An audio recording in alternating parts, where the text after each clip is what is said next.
एक डॉक्टर एक लड़के से बदला लेने के लिए उसे किडनैप करके सर्जरी के जरिए लड़के से लड़की बना देता है और फिर रोजाना उसी के साथ इंटीमेट होता है। आखिर इसकी क्या वजह थी, ये जानने के लिए इस वीडियो को पूरा देखें। तो सबसे पहले हम एक सर्जन रॉबर्ट को देखते हैं जो कि स्पेन की एक लोकल यूनिवर्सिटी में लेक्चर दे रहा होता है। वो अपने स्टूडेंट्स को बताता है कि पूरी दुनिया में अभी तक सिर्फ 9 ही फेस ट्रांसप्लांट हुए हैं, जिनमें से 3 में रॉबर्ट ने भी हिस्सा लिया था। अब यहाँ से अपना लेक्चर फिनिश करने के बाद रॉबर्ट अपने घर जा रहा था। घर जाते हुए रास्ते में वो एक हॉस्पिटल की पार्किंग में जाता है। वहाँ वो एक बंदे को पैसों से भरा हुआ बैग पकड़ा के उससे ब्लड की एक बोतल लेता है। दरअसल रॉबर्ट को यह ब्लड इसलिए जरूरत था क्योंकि वो घर पे एक लड़की के ऊपर एक इलीगल एक्सपेरिमेंट कर रहा था। उस लड़की का नाम वेरा होता है। इस एक्सपेरिमेंट के बारे में रॉबर्ट ने किसी को कुछ भी नहीं बताया होता। वेरा को रॉबर्ट ने अपने घर के एक कमरे में बंद कर रखा होता है। वेरा के पास उस कमरे में चंद चीजें थी जिससे वो अपना दिल बहला सकती थी। वो उस कमरे से बाहर नहीं जा सकती थी। वो सारा दिन योगा करती, अपने कपड़ों को फाड़ के ड्राउनी डॉल्स बनाती। वो इस किस्म की उल्टी चीजें करके अपना सारा दिन गुजारा करती थी। वेरा की देखभाल के लिए घर पे एक गूंगी मेड भी थी और इसके अलावा भी अगर वेरा को कुछ चाहिए होता तो दीवार पे लगे वॉइस ट्रांसमीटर के जरिए वो रॉबर्ट की माँ से मांग लिया करती थी। रॉबर्ट घर आके अपने साथ लाया हुआ ब्लड वो एक मशीन में रखता है। मशीन में रखने के बाद वो अपने रूम में आता है। अपने रूम में लेके स्क्रीन पे वो सबसे पहले वेरा को देखता है क्योंकि वेरा के कमरे में रॉबर्ट ने एक हिडन कैमरा भी लगाया होता है। और सब कुछ ठीक देखकर फिर वो वेरा के कमरे में जाता है। और ये डॉक्टर की रोजाना की रूटीन होती है। रोजाना ही वो अपने काम से आता, पहले उसको देखता, उसके कमरे की तसल्ली करता, फिर उसके पास जाता और जो अपना एक्सपेरिमेंट होता वो उस पे करता था। एक दिन जब डॉक्टर वापस घर आता है तो वो देखता है कि वेरा कैमरे से ऑपोजिट मुंह करके लेटी है और उसने किताब के पन्नों से अपना जिस्म जख्मी किया हुआ है। अब जब डॉक्टर उसके पास जाता है तो वो देखता है कि उसके जिस्म पे कट के निशान लगे होते हैं। तो वो फौरन से उसे अपने घर में ही मौजूद एक ऑपरेटिंग रूम में लेके आता है। वो उसका इलाज करता है, जिसपे वेरा से कहती है कि ऐसी जिंदगी से बेहतर है मुझे मार दो। रॉबर्ट उससे कहता है कि अगर तुमने मरना होता तो ये जख्म तुम कहीं और भी दे सकती थी। अब इस हादसे के बाद रॉबर्ट एक आर्टिफिशियल स्किन बनाने के कुछ एक्सपेरिमेंट्स करता है जिसमें उसे जानवरों के खून की भी जरूरत पड़ती है। अब कुछ दिन के बाद वो कामयाब हो जाता है। वो आर्टिफिशियल स्किन का एक इकलौता इन्वेंटर बन जाता है। रॉबर्ट ने एक ऐसी स्किन बनाई थी ना वो आग लगाने पे चलती थी ना ही किसी कीड़े के काटने का कोई इस पे असर हो सकता था। अब रॉबर्ट जब अपने एक्सपेरिमेंट में कामयाब हो ही गया है तो वो वेरा की पूरी स्किन को इस आर्टिफिशियल स्किन से रिप्लेस कर देता है। और रिप्लेस करने के बाद वो वेरा को कहता है कि अब कभी भी तुम्हें चोट नहीं लगेगी। अब क्योंकि रॉबर्ट का एक्सपेरिमेंट कामयाब हो चुका था इसलिए वो कुछ दिन के बाद इसे एक मेडिकल सिंपोजियम में प्रेजेंट करता है। वो आए हुए मेहमानों को बताता है कि उसने जानवरों पे स्किन का कामयाब एक्सपेरिमेंट कर लिया। दरअसल रॉबर्ट यहाँ पर झूठ बोल रहा होता है। उसने ये एक्सपेरिमेंट वेरा पे किया था। वो ये भी बताता है कि इस स्किन को कभी भी मलेरिया नहीं लग सकता और इस स्किन के इन्वेंशन को वो अपनी वाइफ के नाम पे रखता है जो कि सिंड्रेला है। दरअसल उसकी बीवी एक कार एक्सीडेंट में मर चुकी होती है। अब आज का इवेंट खत्म होने के बाद रॉबर्ट जब अपने घर जा रहा होता है तभी उसकी ऑर्गेनाइजेशन के हेड उसको साइड पर ले जाते हैं और उससे पूछते हैं रॉबर्ट आखिर तुमने इस स्किन को इतना हार्ड कैसे बनाया कि इस पे मलेरिया भी असर नहीं कर सकता। तो रॉबर्ट यहाँ पर झूठ नहीं बोलता। वो उन्हें बताता है कि दरअसल मैंने पिग सेल से जेनेटिक इन्फॉर्मेशन लेके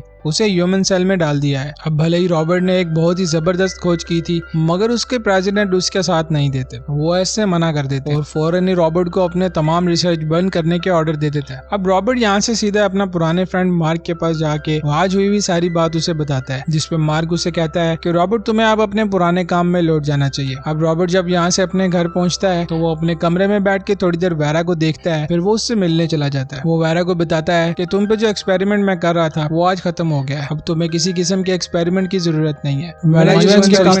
क्या वो यहाँ से आजाद कंप्लीट हो चुका है। सोच के वो रॉबर्ट के साथ इंटीमेट होने की कोशिश करती है। वो रॉबर्ट को सीड्यूस तो करती है मगर रॉबर्ट अनकंफर्टेबल फील करता है और वहाँ से चला जाता है। अब हम वेरिलिया को देखते हैं जो कि रॉबर्ट के पास आके उसे बताती है कि तुम वेरा को मार दो, ये बहुत खतरनाक है। जिसके जवाब में रॉबर्ट से कहता है कि आप घर के सारे नौकरों को काम से निकाल दें क्योंकि अब हमें इतने लोगों की जरूरत नहीं है। अब जब रॉबर्ट भी घर से चला जाता है और बाकी के नौकर भी वहाँ से चले जाते हैं तभी टाइगर के कॉस्ट्यूम पहने एक बंदा उसके घर पर आता है और घर की बेल बजाता है। तो ये उस मैरिलिया का बेटा जैका था। अब क्योंकि जैका ने अपना रूप बदला होता है इसलिए वो अपना बर्थ मार्क कैमरे में दिखा के अपना सबूत देता है और फिर फौरन से मैरिलिया बाहर आती है और वो उसे अंदर जाने से रोकती है मगर जैका उस घर के अंदर चला ही जाता है। मैरिलिया उसे किचन में बिठा के खाना देती है। अब इतनी देर में टीवी पे एक डकैती की खबर चल रही होती है। दरअसल जैका एक डकैत है और ये उस डकैती करने के बाद एक कार्निवल की भीड़ में छुप कर ही आया था। ये कॉस्ट्यूम इसने इसीलिए पहना होता है ताकि इसको पुलिस न पकड़ सके। अब वो मैरिलिया से कहता है कि तुम रॉबर्ट से कह के मेरे फेस की सर्जरी करवा दो ताकि मैं पुलिस से हमेशा के लिए बच जाऊं। मैरिलिया उसे कहती है कि रॉबर्ट ऐसा कभी भी नहीं करेगा,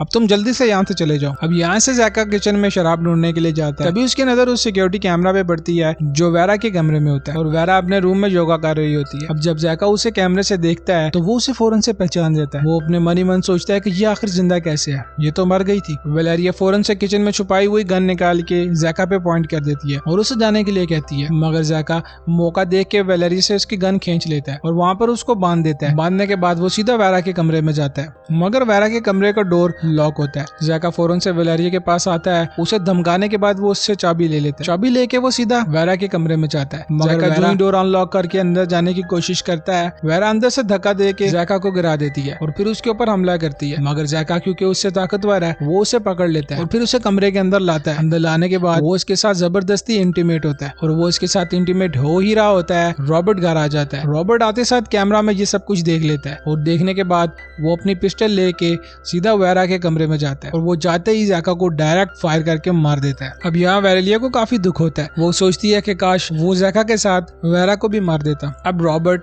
जैका की बॉडी को ठिकाने लगाने के लिए यहाँ से ले जाता है। तब वैलेरिया वेरा को जैका और रॉबर्ट के बारे में बताती है। वो बताती है कि रॉबर्ट और जैका ये दोनों सौतेले भाई हैं। दरअसल ये जैका उसे एक घर के नौकर से हुआ था और जब जैका पेट में था तो वो नौकर इसे छोड़ के भाग गया था, जबकि रॉबर्ट उसे उसके पुराने मालिक से हुआ था। उस मालिक ने रॉबर्ट को लेके अपनी बांझ बीवी को दे दिया था और सबको यही बताया था कि वो उनका अपना बेटा है। उसे ये कानूनी तौर पर उसके अपने पेरेंट्स थे, मगर क्योंकि वैलेरिया के दिल में अपने बेटे के लिए ममता थी इसलिए रॉबर्ट को ये खुद ही पालती है। तो आगे से वेरा उसे पूछती है कि जैका को ऐसा क्यों लगा था कि वो मुझे जानता है, जिसके जवाब में वैलेरिया उसे बताती है कि तुम रॉबर्ट की वाइफ सिंड्रेला जैसी लगती हो जिसकी मौत एक कार हादसे में होगी थी। साथ में वो वेरा को ये भी बताती है कि जैका की परवरिश सड़कों पे हुई थी, वो अपनी माँ से दूर पला बड़ा है इसीलिए वो बिगड़ गया है। एक दिन वो पुलिस से छुपने के लिए भागता हुआ मेरे घर आया और मुझसे मदद मांगने लगा और तभी उसने रॉबर्ट की वाइफ सिंड्रेला को देख लिया और यहाँ इन दोनों को पहली नजर में ही एक दूसरे से प्यार हो गया था और कुछ दिन के बाद वो दोनों घर से भाग गए थे, मगर बदकिस्मती से रास्ते में उनकी गाड़ी का एक्सीडेंट हो गया था जिसमें जैका तो बच जाता है मगर सिंड्रेला का चेहरा बुरी तरह जल जाता है। तभी रॉबर्ट अपनी वाइफ सिंड्रेला को किसी तरह घर उठाकर ले आता है और लाने के बाद घर के सारे शीशे उठा के बाहर फेंक देता है ताकि सिंड्रेला अपना चेहरा ना देख सके। और एक दिन सिंड्रेला की बेटी बाहर बैठी लॉन में गाना गा रही थी, तभी सिंड्रेला अपने बेड से उठ के जब खिड़की की तरफ जाती है, शीशे में वो अपना अक्स देखती है, वो खुद को देख के चिल्लाती है क्योंकि उसका चेहरा इस कदर खौफनाक हो गया था और वो फौरन से उसी खिड़की से कूद के अपनी जान दे देती है। और बाहर बैठी उसकी बेटी जब ये सब देखती है तो वो उस दिन सदमे में चली जाती है। अब जब वैलेरिया वेरा को ये सब कुछ बता रही होती है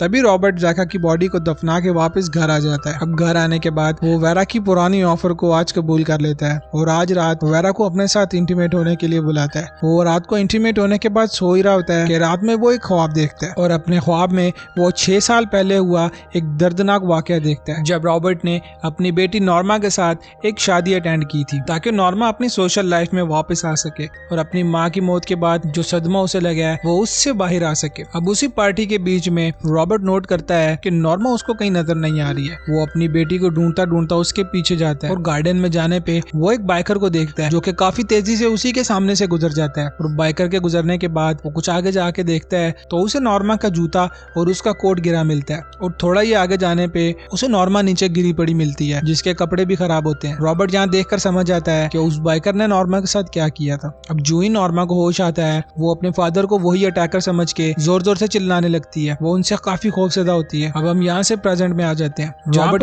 के बारह से यहाँ पर वेरा भी एक ड्रीम देखती है। वो देखती है कि विंसेंट नाम का एक यंग लड़का अपनी माँ के साथ एक बुटीक पे काम कर रहा है और वो रात में एक पार्टी अटेंड करता है। उस पार्टी में विंसेंट की और नॉर्मा की मुलाकात होती है। उस मुलाकात में विंसेंट नॉर्मा के साथ फ्लर्ट करता है। वो उसे अपने साथ बाहर गार्डन में ले जाता है। गार्डन में जाने के बाद नॉर्मा को गर्मी लगना शुरू हो जाती है। नॉर्मा उस गर्मी की वजह से अपना कोट और अपने जूते उतार देती है, मगर विंसेंट उसे एक सिग्नल समझता है कि शायद नॉर्मा उसके साथ इंटीमेट होना चाह रही है और वो नॉर्मा को किस करता करता एक दरख्त के नीचे ले जाता है और वो उसके साथ और भी क्लोज आने लगता है। शुरू में तो नॉर्मा रिएक्ट नहीं करती, पर धीरे धीरे जब नॉर्मा को फील होता है कि बात बढ़ गई है तो वो रेजिस्ट करती है और वो चीखना शुरू हो जाती है। तभी विंसेंट उसके मुंह पे हाथ रख देता है। तभी नॉर्मा विंसेंट के हाथ पे काट लेती है और विंसेंट यहाँ उसको जोर जोर से थप्पड़ मारने लग जाता है। इसमें नॉर्मा बेहोश हो जाती है और विंसेंट फौरन से यहाँ से भाग जाता है और उसके भागते हुए रॉबर्ट ने जब उसे देखा था तब उसके बाइक की नंबर प्लेट रॉबर्ट ने देख ली होती है। अब यहाँ से सीन शिफ्ट होता है और कुछ दिन के बाद विंसेंट जब अपने बाइक पर कहीं जा रहा होता है तो रॉबर्ट उसे अपनी कार से हिट करके वहां से रोड पे गिरा देता है। रॉबर्ट फौरन से उस पर एक बेहोशी का इंजेक्शन शूट करता है जिससे विंसेंट वहीं पे बेहोश हो जाता है और रॉबर्ट उसे उठा के अपने साथ ले जाता है। वो उसे अपने घर के एक पुराने गैराज में बंद कर देता है और यहाँ पे विंसेंट जब भी चिल्लाता था तो रॉबर्ट उस पर ठंडा पानी डाल के उसे टॉर्चर करता था। वो उसे खाने में सिर्फ चावल और पानी देता था।